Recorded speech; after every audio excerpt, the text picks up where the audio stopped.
This little clock shows 10 o'clock. So, good morning. Good morning and welcome. My name is Sue Kierson. I co-chair the Generosity team along with Sam Wormley. I want to thank you all for being here today and extend a special welcome to any visitors. If you would like more information about the fellowship, you know to visit the welcome table in the fireside room or sign our virtual guest book for those who are online at uufames.org/guestbook. Whether joining us from home or here in Fellowship Hall, we invite you to stay after the service for coffee fellowship where you can introduce yourself and join in conversation with kindred spirits. Just a quick reminder that even though our office is closed all month, we continue a pretty active calendar of events, meetings, and various things going on through the month. So do check the email that you all received last Friday. It has that list of everything you need to know. Along with the fact that Tuesday is RAGBRAI Day in Ames. So that's a big deal. It's not a UUFA deal, but it's a very big community deal. And I doubt that you'll be able to miss it when it gets here. So on behalf of this caring, nurturing congregation, I welcome each and every one of you to this sacred space. Here we invite you into an experience of transformation, hope, renewal, and connections, which may inspire you to understand life in new ways. Thank you for being here. Now, I'm pleased to be able to read the chalice lighting, which was written by this morning's speaker, Matt Ferris. Matt is a friend of mine, and I'm only sorry that you weren't involved in the conversation he and I had yesterday about this, because Matt is the kind of person you can say, I don't get it. And we'll be hearing a message from him today. And so if you want to interact with him after the service, please do that. I believe in room 3. Yes. I light this torch, this chalice of flame for the beloved community. With the darkness, it shows the way. I light this torch. In darkness, there is justice. In light, there is manifestation, the is of ought to be. I light this torch, fire from the gods for mortals, fire for the we becoming of all our relations. The spirit of everything is sacred. We are all related. I light this torch. I carry it with me as me imperfectly, co-creator that I am, divine, impossible possibility. I light this torch in celebration of the good's dispelled limitations, in celebration of those who transgress for the good, in celebration of those who, under duress, bring the good to light. I light this torch with the wise ones of all ages, all places. The breath of living well in all the worlds is theirs, is ours, is mine. I light this torch in service to the gods who are thriving, who bless the deprived, the depraved, the disordered. I light this torch for all who need it, for all.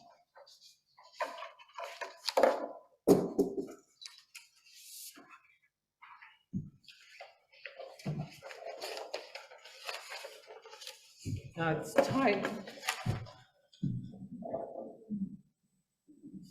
for all ages. I don't know if we've got any. Oh, great. Wonderful. I can rely on you. Wonderful. Anybody else like to come and sit in the front here? Okay. Hello. Do you want to tell me your name? I'm Clara. Clara. Well, it's good to see you, Clara. Do you ever make mistakes? Sometimes, yeah. I think we all do.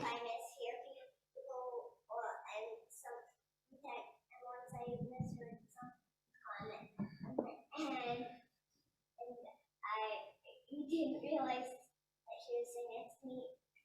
I thought she said that she was sitting right next to me, and I didn't realize she was next to me. So Oh, dear. I said she couldn't be there, and then She was there all I'm the right time. here. It was really embarrassing. Yeah, well, we all make mistakes sometimes, I think. The Book of Mistakes. It started with one mistake. Can you see the mistake there in that drawing? What is it? One eye is bigger than the other. Exactly, yeah. So not too bad. How do you think she can get that right? By making the other eye bigger. Yeah, as long as they end up the same size. Making the other eye even bigger was another mistake. Now, the other eye is too big. Right? But the glasses, they were a good idea. The elbow and the extra long neck, mistakes. But the collar, ruffled with patterns of lace and stripes, that was a good idea. And the elbow patches, they were a good idea too. The bush was another good idea, dark and leafy, so that you couldn't see through it. I nearly made a mistake there. I said could see through it, but couldn't see through it. To the frog, cat, cow thing, another mistake. I think it's supposed to be like a bird or a raven. Well, yeah, that's another idea. That leg there in the middle, that looks a bit like a frog's leg, though, doesn't it? The big space between the ground and the bottom of the girl's shoe was a little bit of a mistake, too. Well, she could have been jumping up in the air, couldn't she? Yeah, like leaping, like if you were doing ballet, like this. Right. But the roller skates, they were definitely not a mistake. The second frog, cat, cow thing made a very nice rock. And the girl with the very long leg looks like she always meant to be climbing that tree. Even the ink smudges scattered across the sky look as if they could be leaves, like they always wanted to be lifted up and carried. And what about the girl? Oh, there's an ink splodge on her. Look at that. It's hair. Oh, they made the ink splodge into a hat. Or maybe Oh, lots of balloons. What happens if you have a load of balloons, do you think? So many balloons. you could fly up. Yeah, maybe. Oh, look at this. What's that in the tree? A tree village. Or is it a parachute in the tree? Oh, you're right. Maybe it's a village. And little parachutes flying around too. Yeah, or maybe that's like a circus. Could be. Do you see? That's a mistake I made. I didn't speak into the microphone there. How with each mistake, I have to be careful with this because I'm scared of turning over 2 pages at once. She is becoming.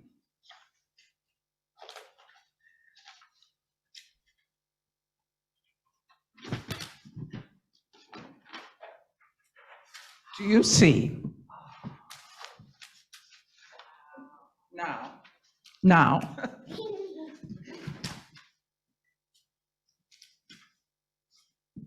who she could be. A crazy person.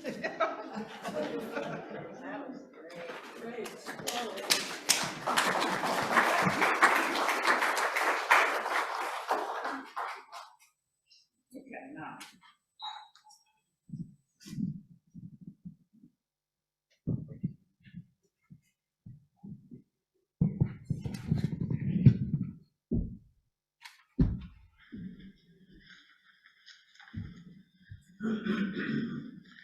Ours is a welcoming community where we find connection, a spiritual community where we find meaning, a sharing community where our joys are amplified, and a caring community where our sorrows are lessened. It's tradition in our community to take this moment to share our joys and sorrows and acknowledge the mutual support of our community. If you'd like, you could come forward to the microphone, state your name, share a joy or sorrow, and I'll light a milestone candle for you.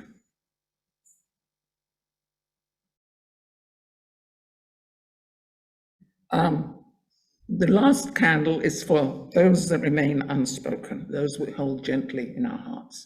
Let us hold these milestones, let us remember those who have spoken, those they've named, as we continue to support each other in the days ahead.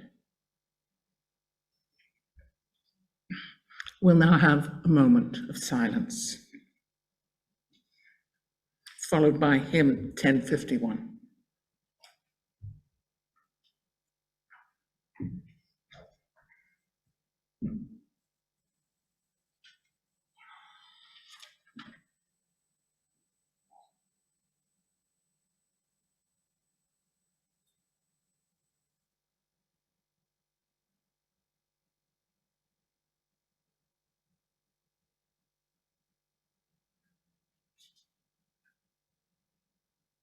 For each child that's born, a morning star rises and sings to the universe who we are. For each child that's born, a morning star rises and sings to the universe who we are. Oh, for each child that's born, a morning star rises and sings to the universe who we are. Oh, for each child that's born, a morning star rises and sings to the universe who we are. We are our grandmother's prayers, and we are our grandfather's dreamings, and we are the breath of our ancestors. We are the Spirit of God. We are mothers of courage, fathers of time, daughters of dust, and the sons of great visions. We're sisters of mercy, brothers of love, lovers of life, and the builders of nations. We're seekers of truth, keepers of faith, makers of peace, and the wisdom of ages. We are our grandmother's prayers. We are our grandfather's dreamings, and we are the breath of our ancestors. We are the Spirit of God. We are mothers of courage, fathers of time, daughters of dust, and the sons of great visions. We're sisters of mercy, brothers of love, lovers of life, and the builders of nations. We're seekers of truth and keepers of faith. We are makers of peace and the wisdom of ages. We are our grandmother's prayers. We are our grandfather's dreamings, and we are the breath of our ancestors. We are the Spirit of God. We are our grandmother's prayers, and we are our grandfather's dreamings. We are the breath of our ancestors. We are the Spirit of God. For each child that's born, a morning star rises and sings to the universe who we are. For each child that's born, a morning star rises and sings to the universe who we are. We are one.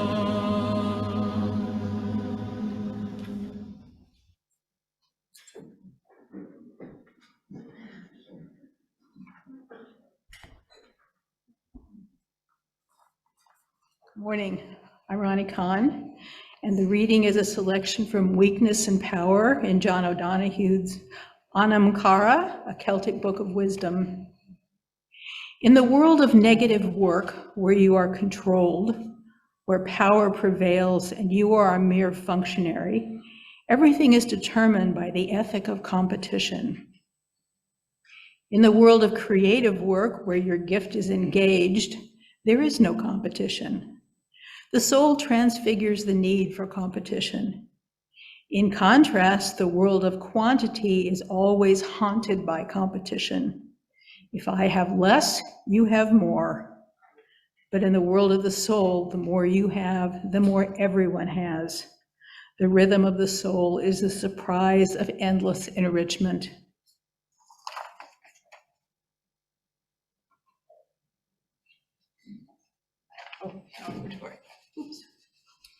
We will now give and receive the offering. Please know that this morning, half of the non-pledge offering will be donated to Prairie Flower Children's Center. Prairie Flower has offered nature-based, child-led preschool and after-school programming in Ames for over 25 years. Their mission is to strengthen connections to the community and to the natural world while nurturing the innate capacities for imagination and wonder, and instilling a sense of unconditional belonging. The other half of the offering will support programs here in our fellowship that make this a community of transformation.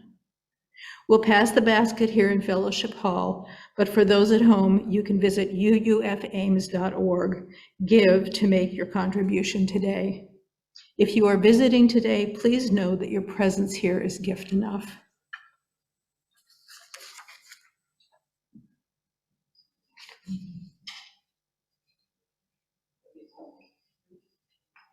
In the world of the driven, let us be drawn in.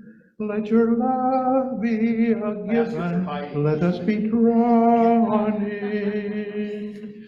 To imagine, to dream, to create, to redeem. For the sake of the living, let us be drawn in. Singing this, especially during the pandemic, was a small contribution I could make, helping to bond us with each other.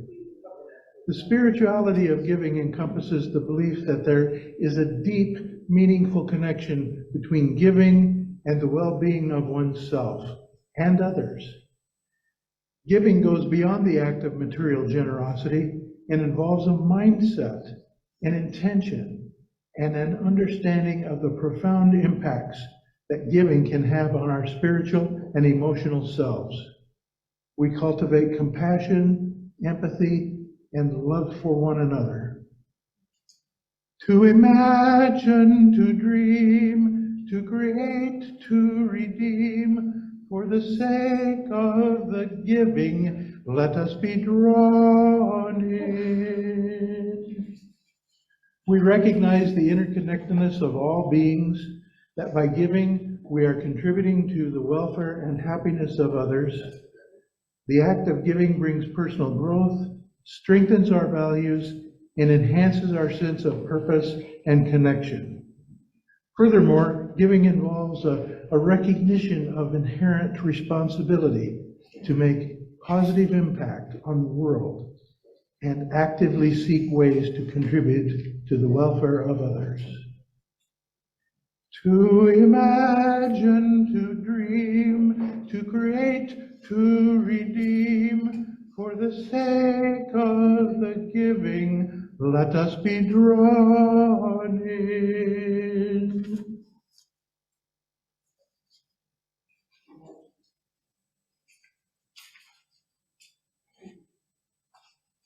May I ever use my hands for lifting up. May I ever use my voice for speaking truth. May I consecrate each day and live with joy and wonder. May I sow in peace as all the wild things do. I will ever use my voice for lifting up. This voice was made for peace. I will ever use my eyes for seeking truth. These eyes were made for truth. I will consecrate each day and love with joy and wonder. I will sow in peace as all the wild things do. There is peace on I will reap in peace as all the wild things do. Wild and precious, we are wild and precious. Life is wild and precious.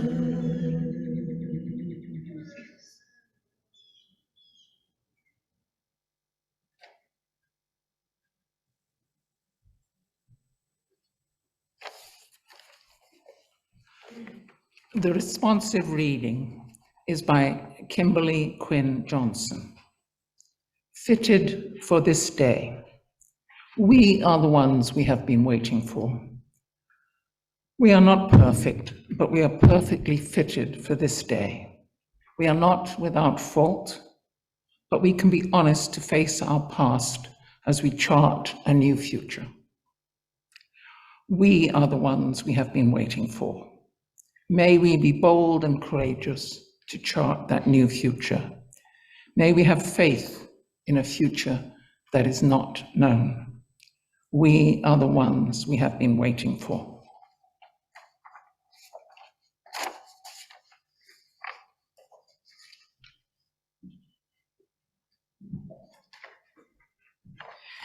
We will now hear from Matt Ferris, who is a theology student at somewhere in the South, I don't remember where, but he's also a member of our congregation.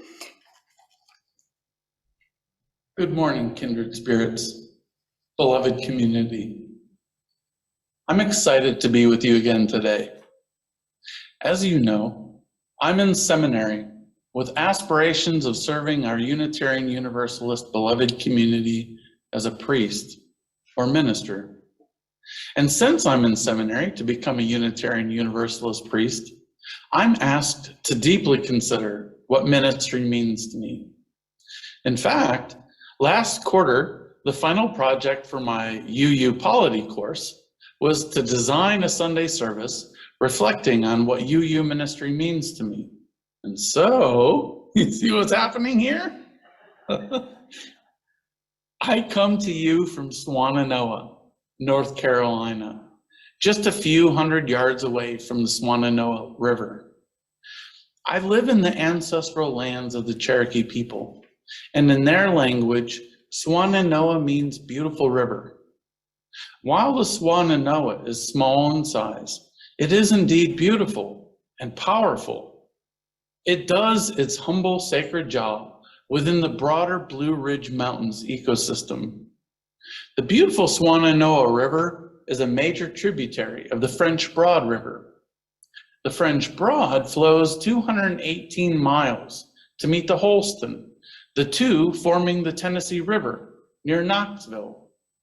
The Tennessee River is the largest tributary of the Ohio River, which is a mile wide at downtown Louisville and 981 miles in length.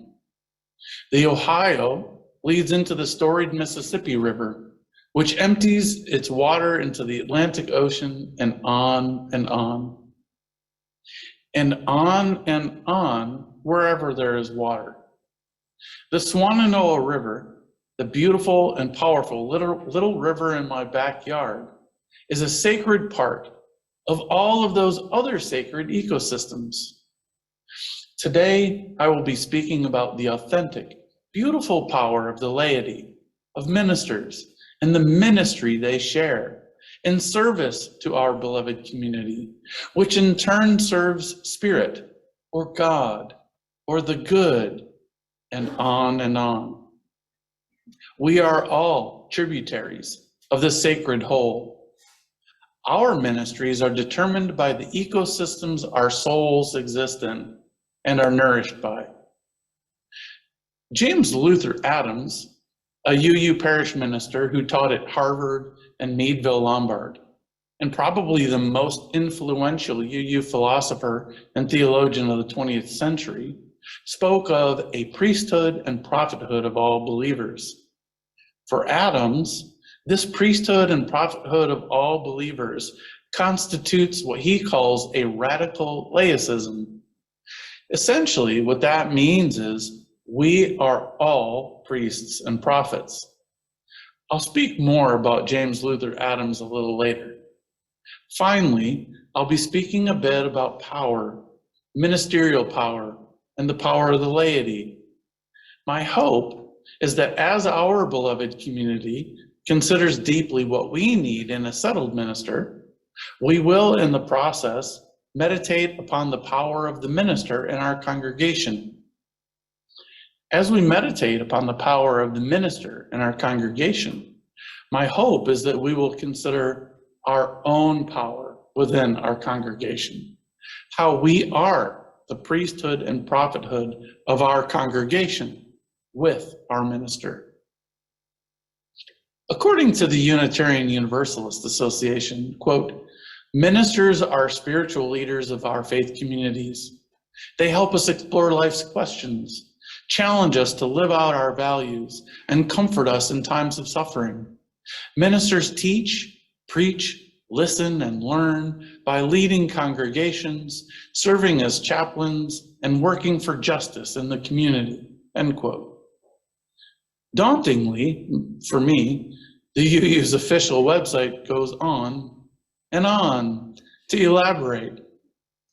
Quote, UU ministers serving congregations act as the spiritual and administrative leaders of their congregations. They lead worship services and give sermons, challenge and guide the congregation's spiritual focus, provide pastoral care and counseling, conduct special services, and represent Unitarian Universalism in the community. Here's about 1 more minute of description. All congregationally based ministers lead in partnership with members of the congregation. I'm flummoxed by all the roles and responsibilities. All congregationally based ministers lead in partnership with members of the congregation because the members get to choose whom they call and settle as their minister because of our commitment to congregational polity, end quote. So that covers it. All right. So UU ministers must be powerful, right? I mean, they must be powerful if that is their job description. And I left out a lot. I promise that Reverend AJ didn't put me up to this. In all seriousness, the power a minister beholds is the subject of serious thought, scrutiny, and even outright revolt in UU history, dating back to well before there was Unitarianism or Universalism. Highlights from that history would make a great movie produced and directed by Michael Bay. It would fit right in there with Armageddon and the Transformers franchise. Now, I'm sure some of you are getting anxious about where I'm headed today with ministry and power, so let's address something obvious. Ministry certainly is what a minister does, but ministry is clearly not limited to the role and responsibilities of the minister. James Luther Adams gave great consideration to power in social spheres like congregations. Writing in 1950 and 51 in his essay, Theological Bases of Social Action, he claims, quote, power has always a double character. First, as the expression of God's law and love. Second, as the exercise of man's freedom. To understand power as God's law and love is to understand it as being, with a capital B. To understand it as man's freedom is to understand it as his response to the possibilities of being, with a lowercase b. A response which is both individual and institutional, end quote. Now, for those of us weary of the big G word, and for those of us who prefer to take philosophy in homeopathic doses, a little tincture of Socrates for you, and a little tincture of Simone de Beauvoir for you, allow me to translate Adams' statement into language a lay humanist might use. Okay. Power has always a double character. First, as the expression of love and what ought to be in the world. Second, as the exercise of our human freedom to respond to what ought to be and determine what is, what we choose to make real in this world. The upshot here is that power is a dialogue between the best possible and the real. I mentioned that Adams spoke extensively about a priesthood and prophethood of all believers. To say exactly what he meant about that would require another meditation, another sermon, if not a series of them. But to put it in a nutshell, here's what Adams meant. We are all responsible for manifesting God's law, or Spirit's law, capital S, capital L. We are all responsible for manifesting divine goodness, for making it real in this world. Now, for Adams, the Reformation, when Protestants protested the Roman Catholic Church, a massive shift in power was inaugurated. But for Adams, the power of the traditional priesthood and prophethood, once attributed only to people initiated to work on behalf of God and church, well, that became our power, the laity and formal clergy alike. We, beloved, are called to be priests and prophets within and for our beloved community. We, beloved, are called to do the work of Spirit. Adams says, quote, the churches of the left wing of the Reformation, or our UU forebears, held that churches of the right wing had effected only half a Reformation.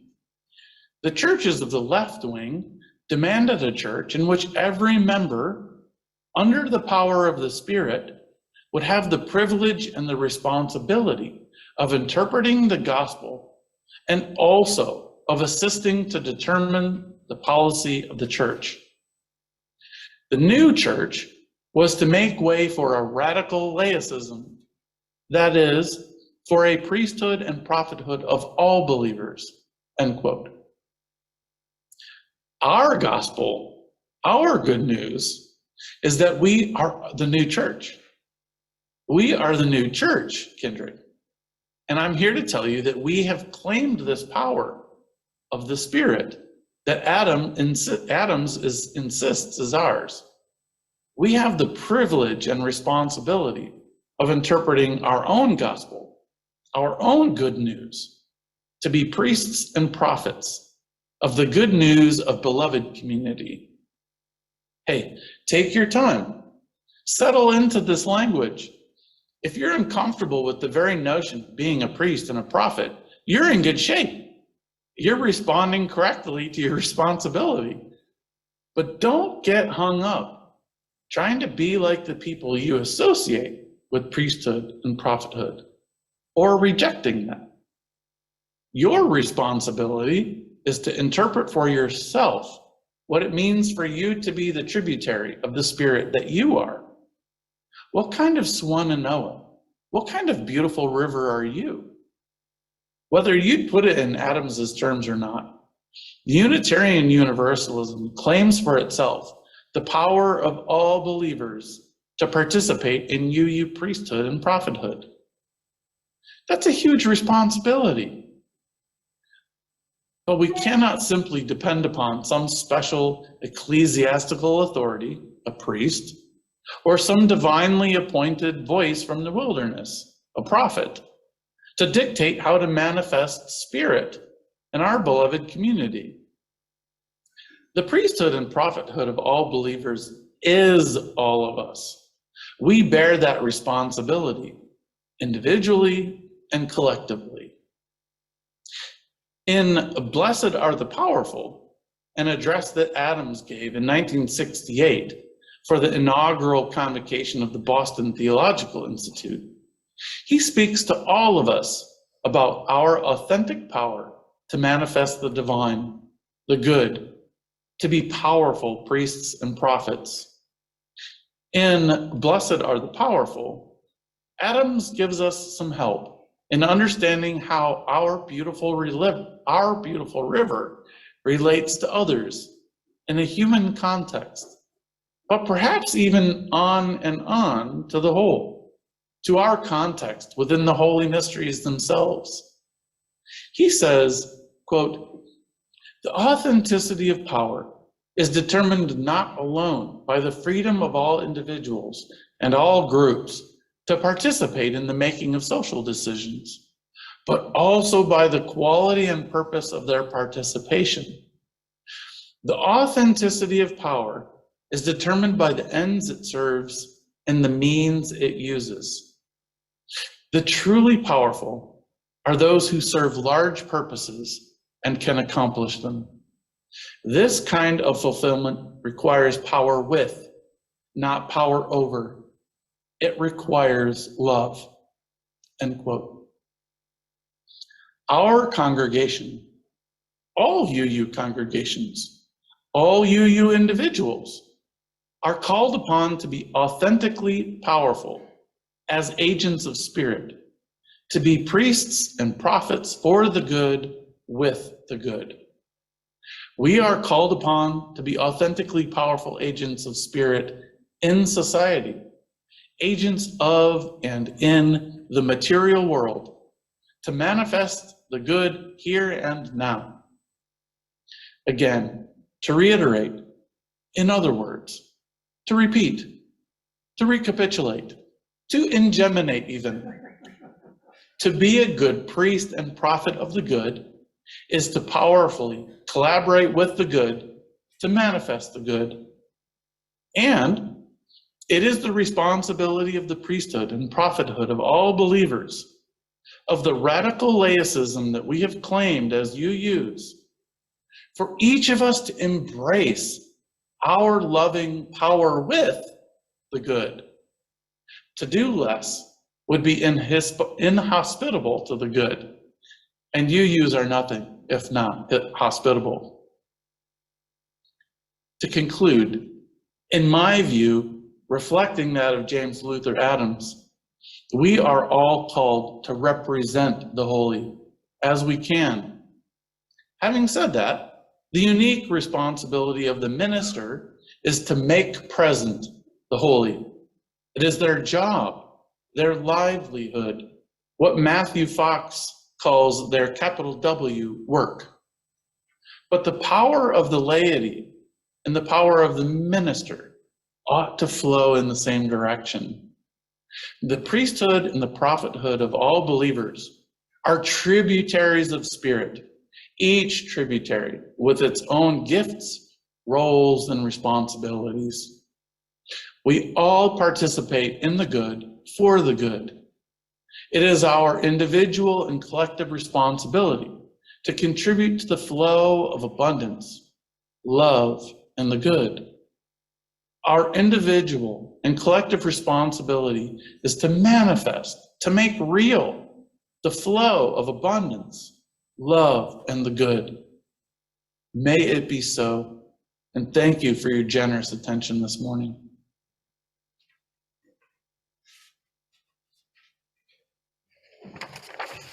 Please rise as you are able for hymn number 1014, Answering the Call of Love. 1, 2, 3, 4.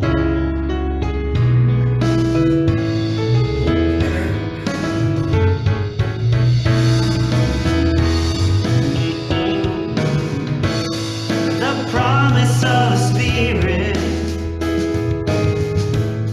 faith, hope, and love above.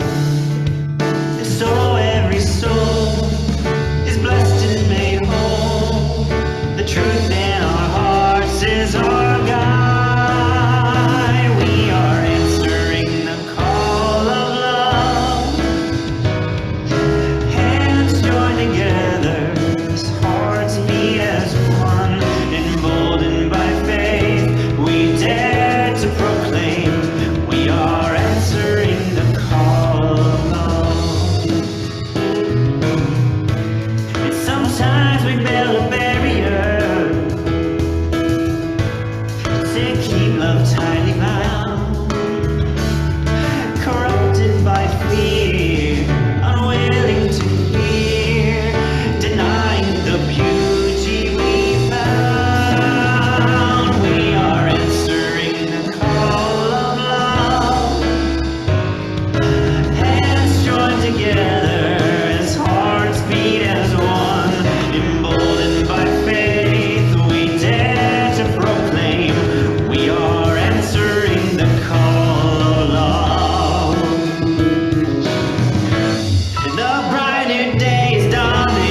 May the benefit of this act and all acts be dedicated unto the complete liberation and the supreme enlightenment of all beings everywhere, pervading space and time. So might it be. May the benefits of practice, ours and others, come to fruition ultimately and immediately, and we remain in the state of presence. Thank you for coming.